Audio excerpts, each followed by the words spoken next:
我们也注意到，日前美国白宫发言人普莱斯公开表示，谁要是帮助俄罗斯，就同等制裁，并且毫不掩饰地点了中国的名。那说呢，如果中国企业给予俄罗斯经济支持，也将受到美国方面同样的制裁打击。同时呢，普莱斯还叫嚣要让俄罗斯知道，即使与中国紧密联系，也无法抵消入侵乌克兰的代价。黄先生，美国如此拉上中国说事儿，到底是什么意思？我觉得首先是一种讹诈吧，一种吓唬。因为说句老实话，中国要做什么不是美国能决定的，中国也不是被吓唬大的。但是一个更主要的关切，我估计，因为在冬奥会期间，普京对中国进行了访问，访问以后呢，中国和俄罗斯两国元首发表了一个联合声明。联合声明中间呢，尽管中国没有明确的表示支持俄罗斯，但是却说希望在欧洲取得个有制度保障的安全环境和安全结构，这一点呢跟俄罗斯是口径是一致的。所以呢，美国就怕在乌克兰问题上，如果俄罗斯得到中国的支持，那么不仅这个俄罗斯会更有力量，而且呢，这个西方对俄罗斯的制裁，经济制裁可能也会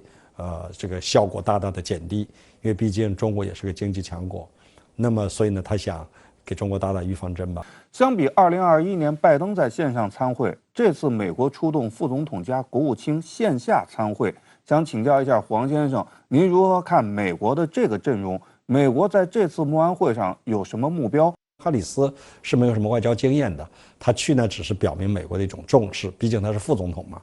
真正起主导作用可能是布林肯。我想美国在这次会议上可能有3个目标。第一个呢，要重新巩固所谓的美国和欧洲的这个联盟，因为这次在乌克兰问题上，美国和欧洲，尤其是和德国、法国两个主要国家有明显的分歧，可能是想通过这个慕安会呢，弥补一下。这是第一个目的。第二个目的最重要的就是要围攻俄罗斯，把俄罗斯描绘成一个对安全的最大的威胁者，一个最危险的敌人。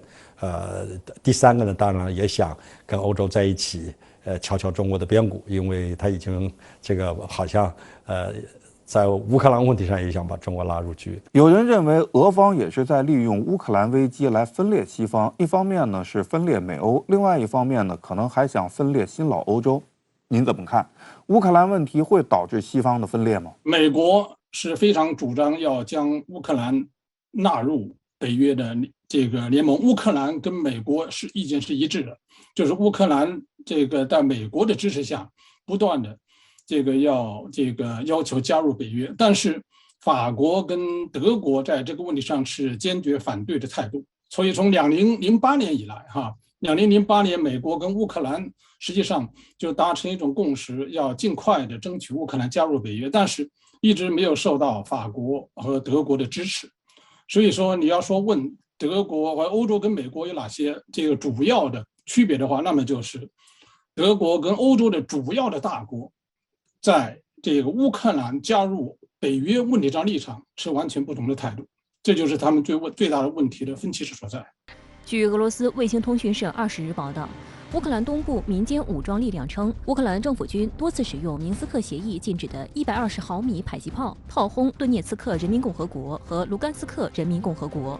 俄罗斯卫星通讯社援引欧洲安全与合作组织的消息称，过去的几个小时里，欧洲安全与合作组织在乌克兰顿涅茨克地区记录了222起违反停火协议事件，另在卢甘斯克地区记录了648起违反停火协议事件。